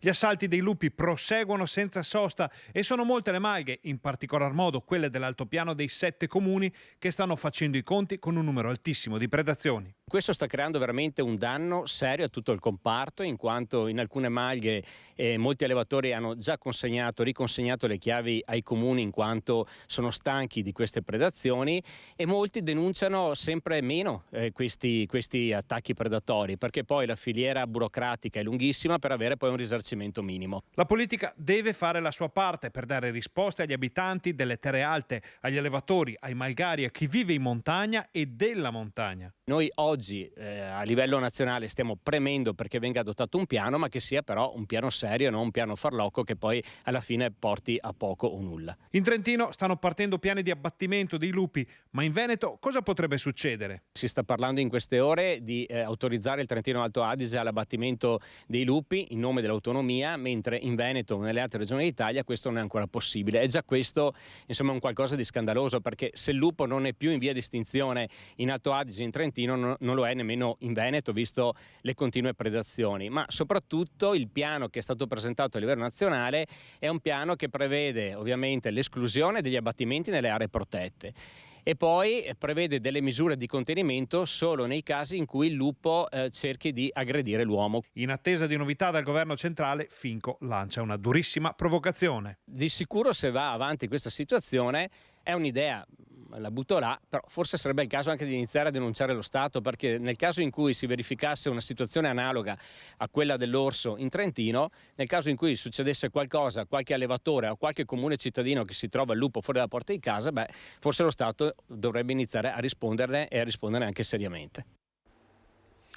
Così Finco, allora noi andiamo di nuovo in pubblicità, poi al rientro parleremo con Andrea Ferrazzi di cambiamenti climatici. Dopo le cause vediamo quali possono essere le soluzioni per il futuro. A fra pochissimo. Rieccoci in studio in diretta. Allora è venerdì 11 agosto, io vi ricordo poi che, ve lo ricordo ma poi lo ricorderemo ancora, che alle 15 vi racconteremo in diretta i funerali di Don Armando Trevisold da Carpenedo. Ma il venerdì è il giorno che dedichiamo all'ambiente con Andrea Ferrazzi, presidente dell'associazione Persone Ecologia e Reti. Buongiorno Ferrazzi. Buongiorno a lei, buongiorno a tutti. Allora, la settimana scorsa abbiamo parlato di cambiamenti climatici, con dati alla mano abbiamo raccontato quali sono le cause evidenti davvero dei cambiamenti climatici. Oggi dobbiamo guardare oltre uno sguardo su quelle che possono essere le soluzioni che ci sono e ce l'aveva già raccontato Andrea Ferrazzi per la lotta ai cambiamenti climatici e dobbiamo farlo però partendo dal capire, dal comprendere sempre con dei dati certi dove nasce l'inquinamento e chi inquina. E allora la prima cosa che io le chiedo, e come sempre avremo l'utilizzo e l'aiuto delle nostre slide, le chiedo quali sono i settori che oggi inquinano di più. Beh, intanto buongiorno a lei, buongiorno a tutti, è un piacere rivederci in questa ultima puntata prima della pausa d'agosto. Poi ci ritroveremo a settembre. Mi sembra, certo. Abbiamo definito l'8. Sì, dopo saremo più precisi anche con i nostri telespettatori. Insomma, abbiamo visto le cause, bisogna vedere anche le soluzioni. Beh, guardi, le cause, per trovare le soluzioni, come lei diceva benissimo, bisogna individuare innanzitutto i settori che inquinano di più. E lo possiamo vedere in maniera molto semplice da questo istogramma. Allora, slide 1, eccola qua. La produzione di energia in generale comporta il 73% dell'emissione globale di gas serra a livello planetario. Energia quindi come primo. Quando abbiamo bisogno di produrre energia. E poi si può vedere in maniera chiara come al primo posto c'è il consumo dell'energia per l'industria, cioè le industrie a livello planetario sono le entità che consumano più energia e che dunque inquinano di più, producono più CO2 e in generale producono più gas climalteranti. Al secondo posto c'è il consumo energetico degli edifici, cioè gli edifici civili, le case dove abitiamo, e siamo abbastanza vicini tra l'altro al totale del consumo dell'energia per l'industria. E poi al terzo posto abbiamo i trasporti. I trasporti con tutto quello che implica, i trasporti che sono fondamentalmente ancora oggi orientati molto a cosa? Ai carburanti fossili, no? Quindi la benzina, il gasolio, gas e via dicendo. Tutti beni di consumo per far funzionare i nostri mezzi di trasporto che inquinano moltissimo. È molto interessante anche perché poi nell'immaginario collettivo si parla sempre dei trasporti, ma noi vediamo qui che i trasporti ci sono, ma non sono la voce più importante. Allora, prima di poi passare alle successive slide, così le chiedo già subito, ovviamente bisogna trovare delle soluzioni. Per quanto riguarda l'energia, cosa si può fare? Restiamo pure adesso sulla slide 1. Beh, vede, la stragrande maggioranza dell'energia, poi avremo modo di approfondirlo, viene prodotto a livello globale attraverso la combustione delle materie prime che sono quelle di origine carbonica, quindi quelli fossili, che sono il carbone, che sono il petrolio e i suoi derivati e che è il gas. Ebbene, questi inquinano moltissimo. E quindi cosa bisogna fare? Bisogna decarbonizzare, perché abbiamo già visto, se si ricorda l'altra volta, che il primo motivo di inquinamento ambientale, che quindi comporta l'aumento della temperatura e quindi tutte le catastrofi meteorologiche che stiamo vivendo, gli eventi estremi che stiamo vivendo sulla nostra pelle, ebbene questi sono causati fondamentalmente dall'emissione di queste sostanze che vengono prodotte appunto dalla combustione dei combustibili fossili. Cosa bisogna fare? Bisogna sostituire questi combustibili e quindi bisogna passare dai combustibili di origine carbonica ai combustibili, non ai combustibili, a tutte le fonti di produzione di energia rinnovabili, quelle che non inquinano. E quindi cosa? Il sole, l'aria, quindi l'energia eolica, alcuni tipi di biomasse, l'idrogeno, in particolare l'idrogeno verde, la geotermia e via dicendo. E per quanto riguarda gli edifici, perché è un altro grande tema? Beh, guardi, gli edifici, come abbiamo visto prima nell'immagine, sono la seconda causa di inquinamento a livello mondiale. Lei pensi che nel nostro paese, solamente per parlare di edifici privati, dove abitiamo noi, quelli di uso civico residenziale, E circa i 3/4 di questi sono di classe energetica G, cioè la peggiore, quelli più energivori, e ogni anno il nostro paese consuma un extra appunto consumo di energia per riscaldare e anche raffreddare i nostri edifici pari a 22 miliardi di euro. Cioè, se questi edifici fossero di classe energetica A, avremmo un risparmio a livello nelle nostre bollette di casa di circa 22 miliardi, una legge finanziaria di uno Stato come l'Italia non proprio di poco. E allora cosa bisogna fare? Bisogna lavorare sull'efficientamento energetico, bisogna lavorare quindi su tutti i sistemi di coibentazione, i cappotti, e poi bisogna lavorare sui sistemi di trasformazione della produzione dell'energia, e poi bisogna lavorare anche sul sistema fotovoltaico, pannelli fotovoltaico, energia solare che riscalda l'acqua attraverso il fluido e via dicendo, e molto anche la geotermia. La geotermia è uno dei sistemi che va a lavorare sulla differenza termica che c'è sotto, diciamo, sottoterra, anche sotto le nostre case, e questo può essere utilizzata sia per riscaldare d'inverno sia per raffreddare d'estate. È uno dei grandi ambiti di intervento, è uno di quelli in cui bisogna insistere con grande determinazione. Avete capito bene, le bollette, il caro bollette deriva anche da questo, quindi dalla vostra abitazione, perché poi il concreto è quanto pago nella bolletta, ma se la vostra casa non ha un efficientamento energetico, poi le conseguenze le pagate voi, le paga l'ambiente, le pagate voi. E poi i trasporti, cosa fare per i trasporti? Questa è un'altra grande battaglia. È una grandissima battaglia. Guardi, innanzitutto bisogna lavorare per spostare il trasporto da gomma al trasporto su ferro, quindi grandissimi progetti per potenziare i sistemi ferroviari, no? Sia per il trasporto di persone che per il trasporto merci. E il trasporto su ferro comporta una fluidità anche dei tempi delle nostre vite, una velocizzazione degli spostamenti, e poi comporta anche delle economie dal punto di vista economico, e poi naturalmente un minore impatto ambientale, e bisogna insistere in questa direzione. Nel nostro paese siamo in ritardo rispetto ad altri paesi europei, e dobbiamo dunque proseguire con grande forza diciamo, lungo questa strada. E poi bisogna lavorare affinché tutti i mezzi di locomozione individuali, chiamiamoli così, le automobili, gli scooter, le moto e via dicendo, sempre di meno utilizzino le combustioni, se siano, diciamo, a endotermico, come si dice, diciamo, quindi che non utilizzino benzine, gasolio, gas e via dicendo. E quindi bisogna guidare la transizione. Se lei sicuramente nella sua professionalità ha seguito il fatto che l'Unione Europea ha stabilito che dal 2035 non possono più essere immessi nel mercato veicoli con motore endotermico. Ci sono state ovviamente tante polemiche. Tante polemiche, ma anche grandi investimenti, e lei tenga in considerazione il fatto ormai che tutte le case produttrici di automobili a livello mondiale hanno già anticipato, perché la Volkswagen dal 2024, il prossimo anno, non farà più studi sull'endotermico, quindi solo sull'elettrico. E non so, la Peugeot anticipa la norma europea di 5 anni, già dal 2030 produrrà solamente elettrico. È ovvio che queste aziende vanno aiutate, soprattutto tutte quelle dell'indotto, quindi dell'indotto veneto, no? Oppure dell'Emilia Romagna, vanno aiutate, vanno sostenute, quindi bisogna creare dei meccanismi finanziari ed economici che aiutano la transizione di queste aziende. L'abbiamo detto tante volte in tante occasioni che le aziende spesso sono più avanti della politica, perché sono un po' più vicine alla realtà. Sono più avanti, e poi c'è poco da fare. La decisione è stata assunta a livello europeo e questo è stato assunto a livello mondiale. Biden sta investendo l'ira di Dio negli Stati Uniti per questa transizione, lo stesso sta facendo la Cina, lo stesso stanno facendo tutti, quindi invece che urlare alla luna cerchiamo le soluzioni. Agevoliamo, aiutiamo il sistema produttivo, che vuol dire anche creare nuovi posti di lavoro che sono efficienti dal punto di vista anche ambientale, assolutamente convenienti. Allora, abbiamo parlato dei combustibili fossili, grande tema. Allora, quanto si usano i combustibili fossili? Lo vediamo nella slide 2. Beh, lei può vedere in maniera chiara come sono di gran lunga quelli più utilizzati.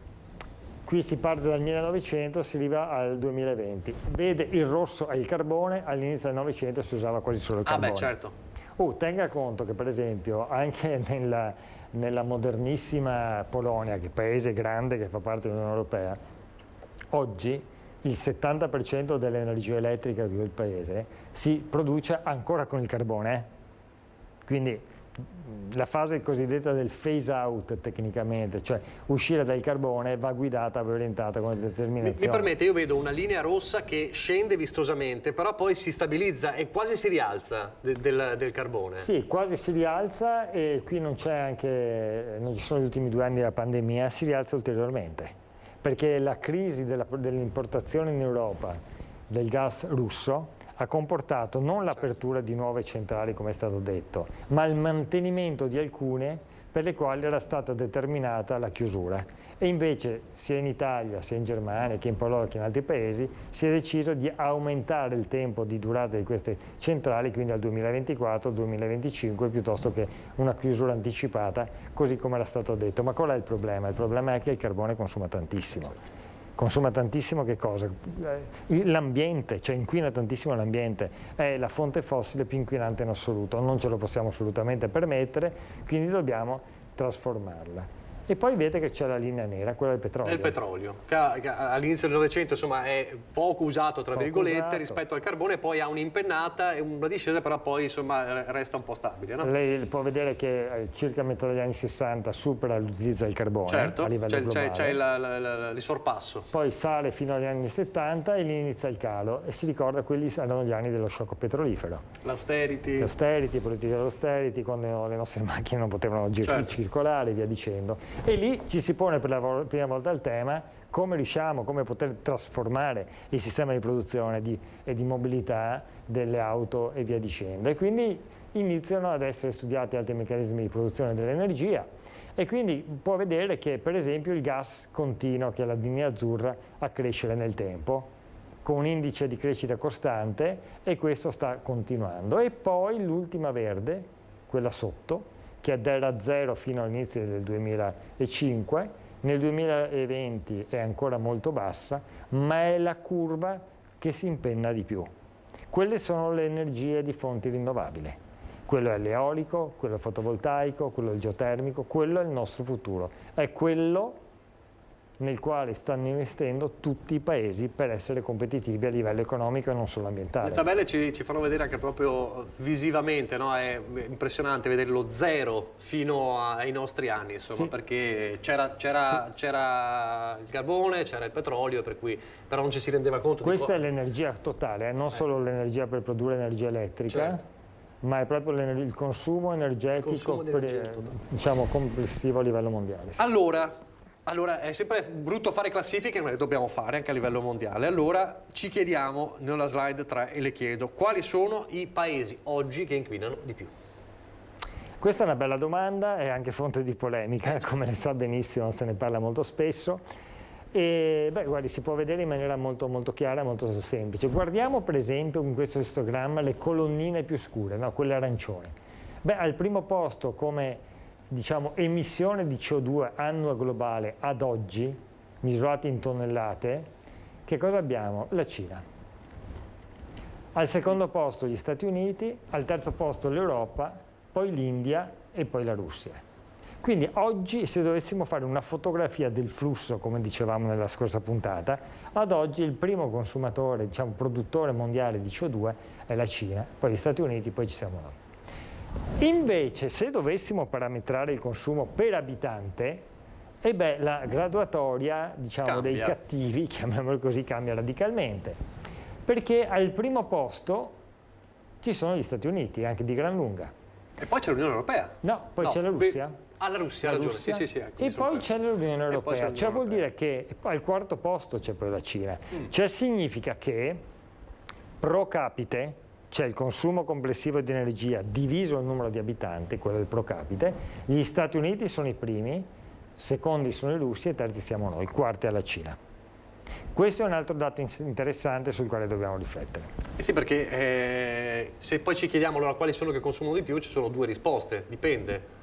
Dipende, chi lo sta facendo a livello, diciamo, aggregato, ma poi è chiaro che la Cina, che ha 1.600.000 abitanti, è chiaro che consuma di più rispetto a un paese che ha 20 milioni di abitanti. Forse, diciamo, i più, tra virgolette, cattivi sono gli Stati Uniti, diciamo? Ad oggi, sì. Cioè, se dovessimo vedere oggi pro capite, certamente gli Stati Uniti. E l'Europa è al terzo posto, non è che proprio si comporta benissimo. Non siamo messi bene. Questo è l'oggi? Questo è l'oggi, sì. Ma allora ci chiediamo, nella slide 4, quali paesi nel tempo, nel corso degli anni, hanno inquinato di più?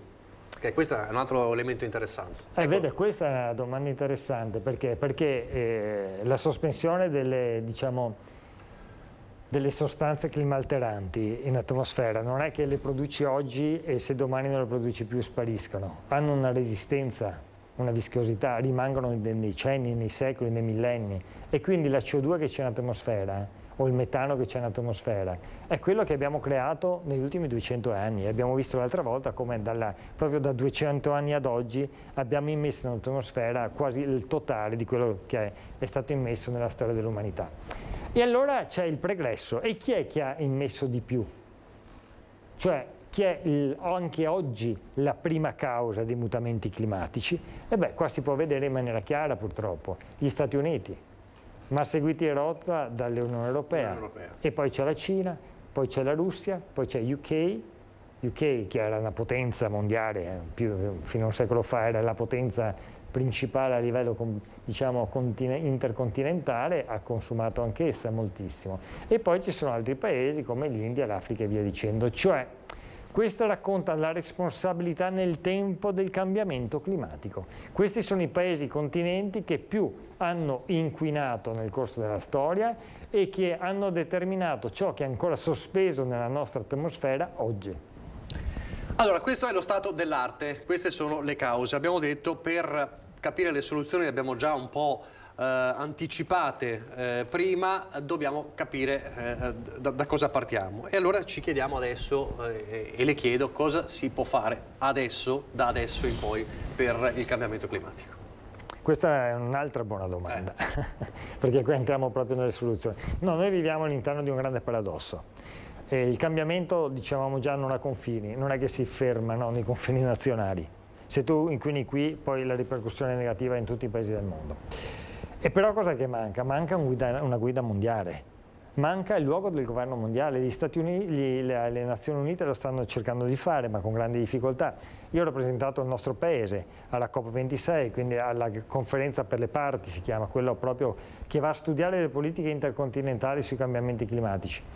Ho rappresentato appunto il nostro Parlamento e ho partecipato alle trattative e lì ho visto come c'è proprio la difficoltà di trovare il luogo della decisione. Il luogo della decisione a livello mondiale sono appunto queste conferenze per le parti che si fa una volta all'anno, di solito in novembre, e lì si cerca di metterci d'accordo con grande difficoltà.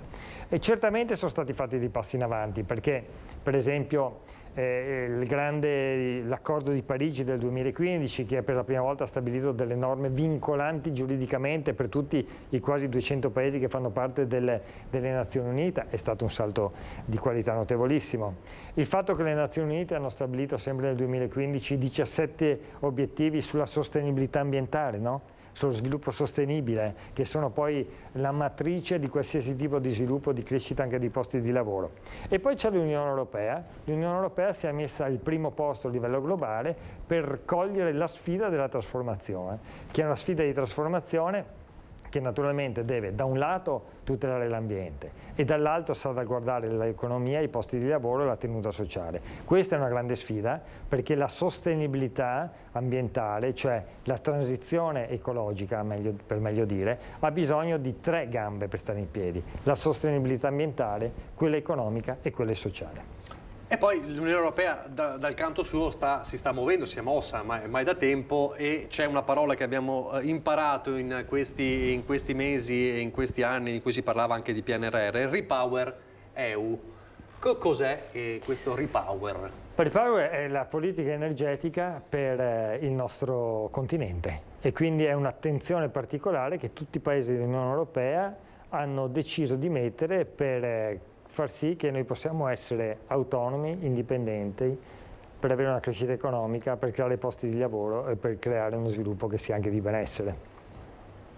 E quali sono gli obiettivi? Allora, lo vediamo nella slide 5.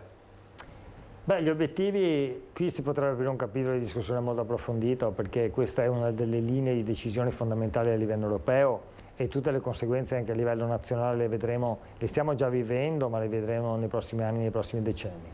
Beh, innanzitutto cosa serve? Avere autonomia geopolitica. Abbiamo visto cosa è voluto dire essere dipendenti dal gas russo.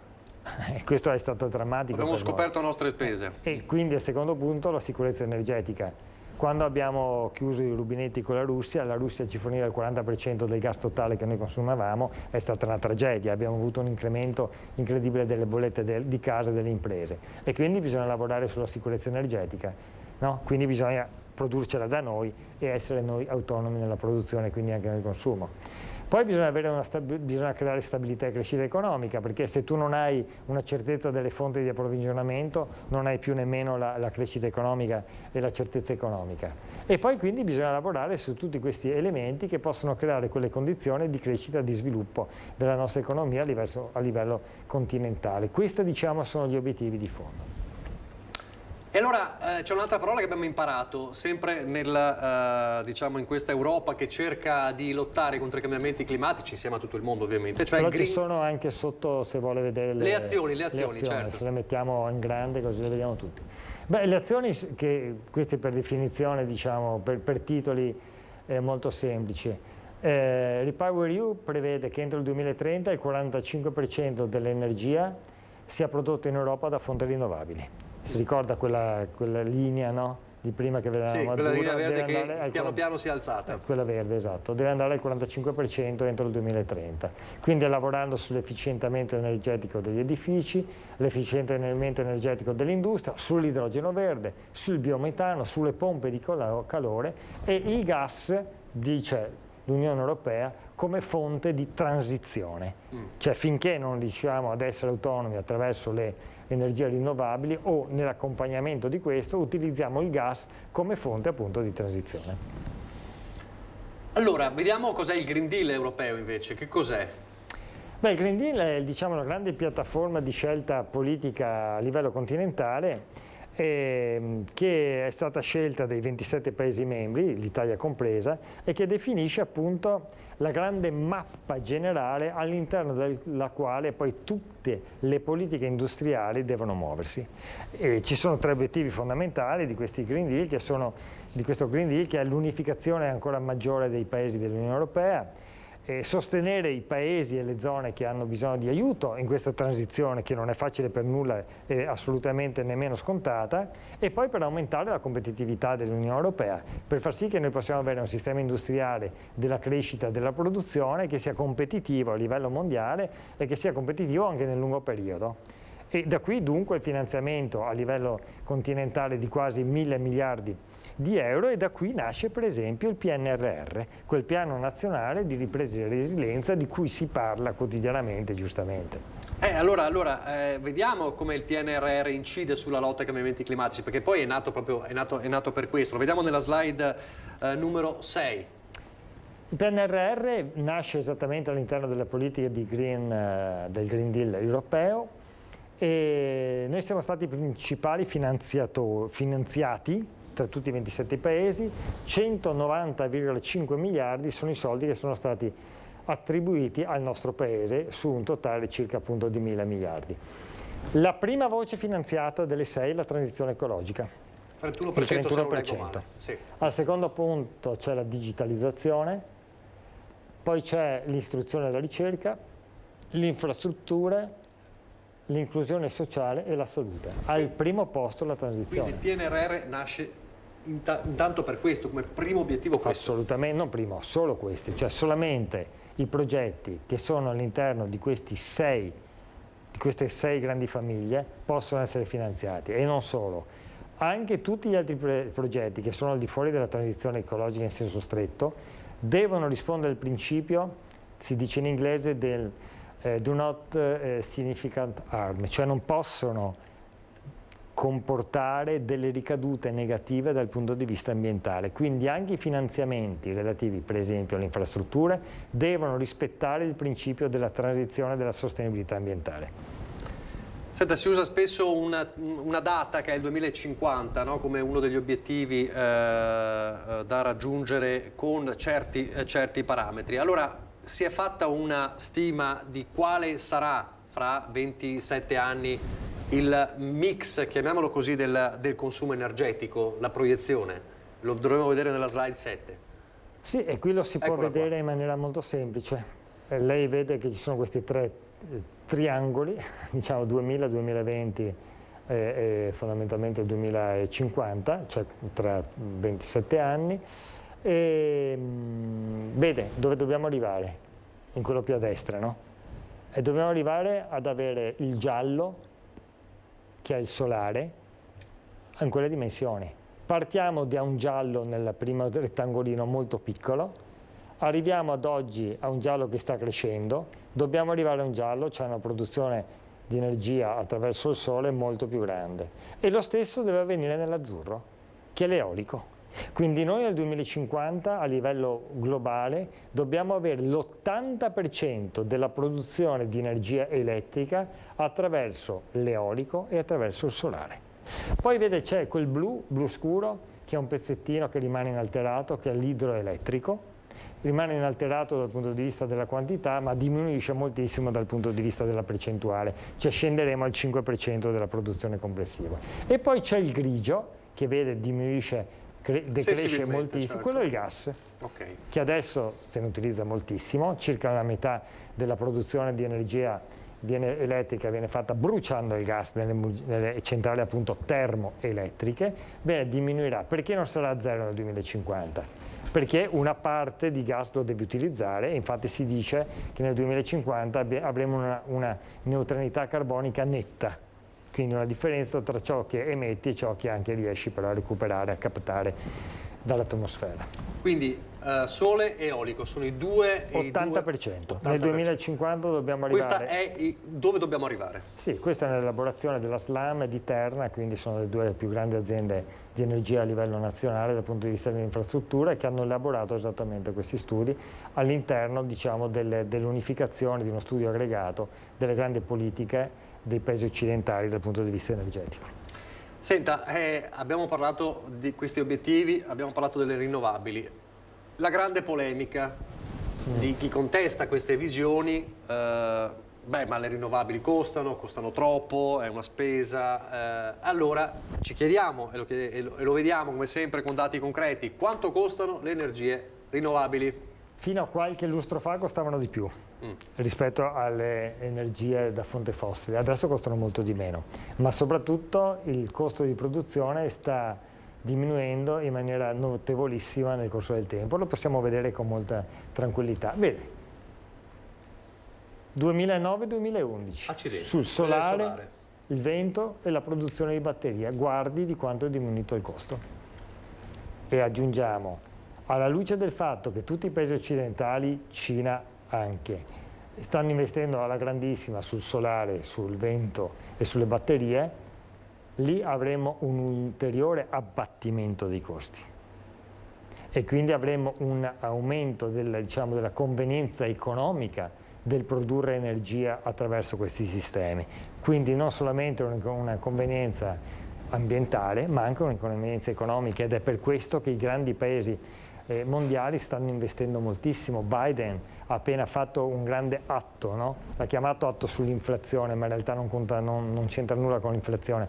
È una grande politica energetica che sta finanziando con circa 1.000 miliardi di dollari, che serve per rendere autonomi gli Stati Uniti dal punto di vista della produzione del fotovoltaico, dei pannelli, delle batterie e anche della transizione delle automobili, in particolare verso i motori elettrici, e lo sta facendo attraverso un sacco di finanziamenti, un sacco di agevolazioni, e per esempio molte aziende anche europee stanno andando proprio là con gli stabilimenti per fare questa cosa qua. Dobbiamo fare anche noi questo, a livello europeo e a livello nazionale.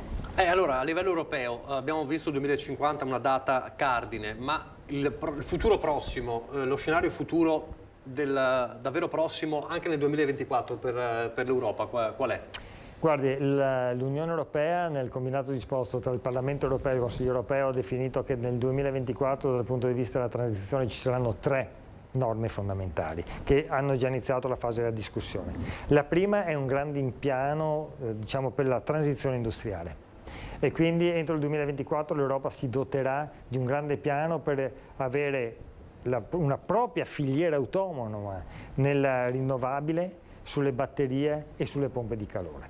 La seconda legge che è in corso di definizione è quella che riguarda le energie, diciamo le fonti, le materie prime, quelle rare, no? Quelle che adesso sono diciamo appannaggio della Cina e dei paesi africani, sfruttati soprattutto dalla Cina e da alcuni paesi a livello mondiale. Ebbene, dobbiamo lavorare sia sulla produzione, chiamiamo così, sull'estrazione meglio, delle materie rare a livello europeo che ci sono, ma soprattutto nella logica del riciclo delle batterie.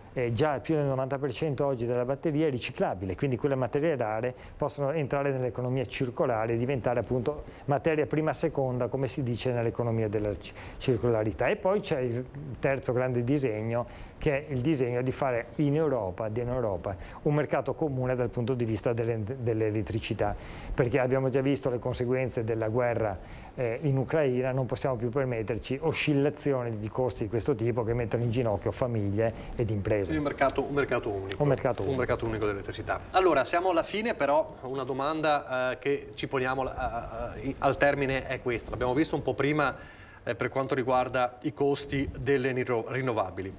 Le chiedo, con dati e proiezioni, quanto costa andare in questa direzione e quanto ci costa non andare in questa direzione, perché poi è quello il conto che si deve fare.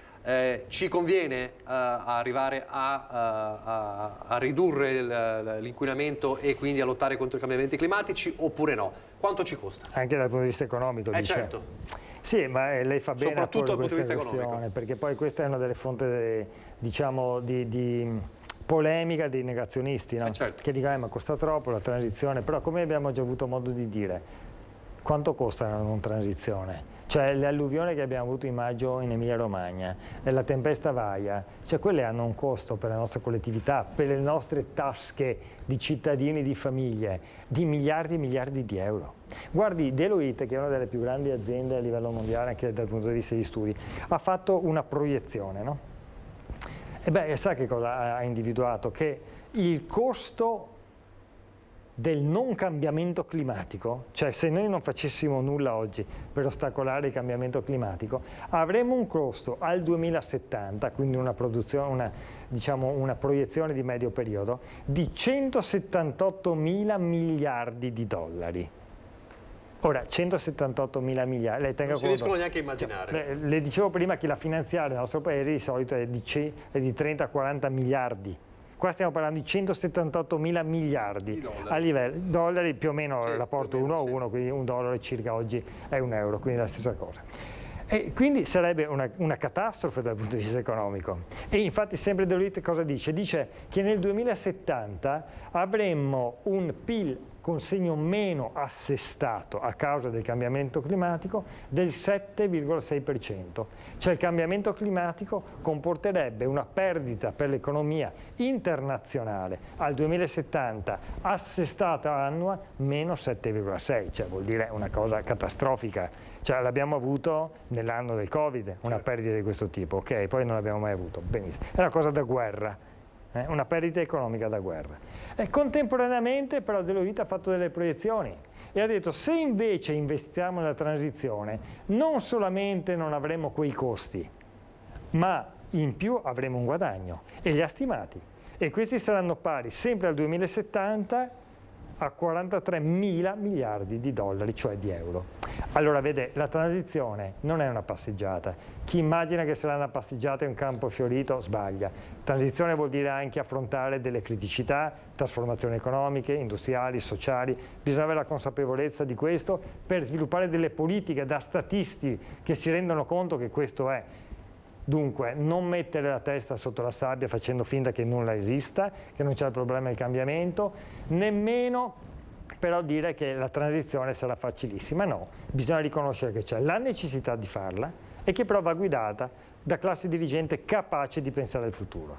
Contemporaneamente, però, questo è anche l'unico modo per creare ricchezza, posti di lavoro, economie che reggono. E anche dal punto di vista economico, solamente i paesi che già oggi stanno investendo alla grande nella transizione ecologica sono e saranno i paesi che avranno creato le condizioni per noi, per i nostri figli, di crescita, prosperità qualità della vita e posti di lavoro. Me li ridici in chiusura quei dati perché sono da brividi. Allora, 2070, se non interveniamo per ridurre il cambiamento climatico, per lottare al cambiamento climatico, perdita, diciamo, globale 178 mila miliardi di dollari. E un PIL meno 7,6 annuo assestato. Mentre se invece raggiungiamo quegli obiettivi, più 43 mila miliardi di dollari al 2070. Insomma, mi pare abbastanza chiaro qual è l'obiettivo da raggiungere. Il tema è: per il nostro paese vogliamo prendere noi quei premi o vogliamo lasciarli ad altri? Perché se non facciamo noi la transizione verremo rischiati in un sistema africano. Certo. Se invece se guideremo la transizione, diventeremo noi il paese che guida i processi e quindi creeremo sviluppo per i nostri figli. Allora, siamo in chiusura di questo spazio, lo diceva prima Andrea Ferrazzi, insomma, ci fermiamo un attimo per un paio di settimane in agosto, ma riprendiamo a settembre con altre tematiche. Prima di salutarla però volevo approfittare di lei, usciamo dalla rubrica sull'ambiente che abbiamo ogni settimana, a proposito di visioni. Aveva una visione tutta particolare sui bisogni della gente, sul quanto la gente poteva star meglio grazie all'aiuto di tutti. Parliamo di Don Armando Trevisiolla. Allora colgo l'occasione per ricordarvi che alle 15 vi racconteremo in diretta i funerali a Carpenedo. Le chiedo un ricordo perché lei lo conosceva molto bene, Don Armando Trevisiolla.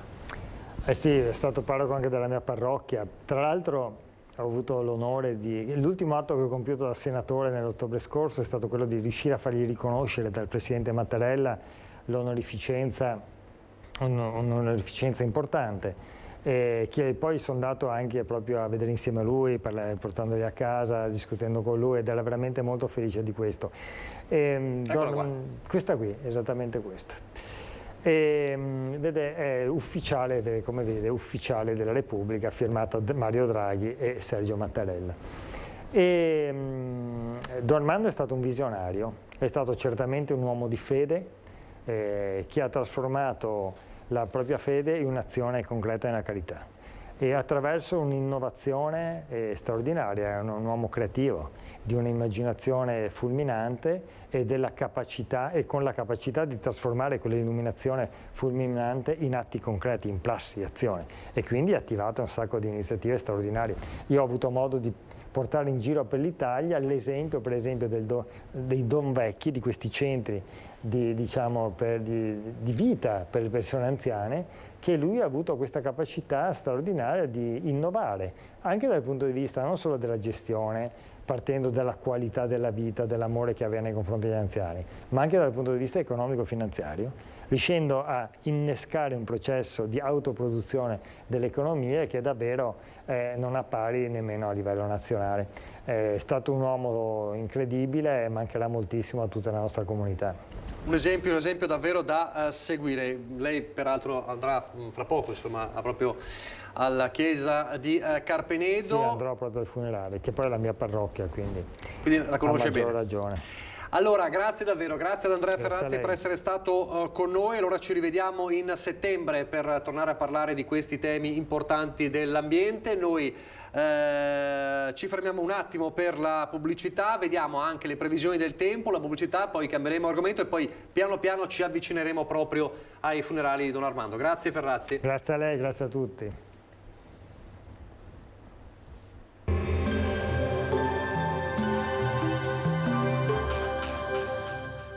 Vuoi usufruire delle detrazioni fiscali? Chiama allo 0422 320605. Exi, professionisti del risparmio energetico dal 2006. Benvenuti al Meteo. Bel tempo e rialzo termico. La tendenza poi per la settimana di Ferragosto sarà ancora per il proseguimento della stabilità atmosferica, con il caldo che probabilmente si intensificherà in modo più deciso. Vediamo il dettaglio di venerdì 11 agosto intanto. Sul Veneto sarà una splendida giornata all'insegna del sole con cielo sereno o al massimo poco nuvoloso, salvo qualche innocuo addensamento. Le temperature saranno in ulteriore aumento, minime tra 15 e 20 gradi, massime tra 26 e 30 gradi all'incirca. Ci spostiamo ora sul Friuli Venezia Giulia. Anche qui sarà asciutto e stabile come vediamo dalla grafica. Ampio soleggiamento, cielo limpido o velato. Temperature minime tra 15 e 19 gradi, massime sui 27-30 gradi. Infine diamo uno sguardo al Trentino Alto Adige, dove il tempo risulterà molto soleggiato con qualche annuvolamento ma senza ulteriori conseguenze. Temperature minime intorno ai 18-19 gradi, massime sui 30-34 all'incirca. Dal meteo di Antenna 3 per ora è tutto. Arrivederci.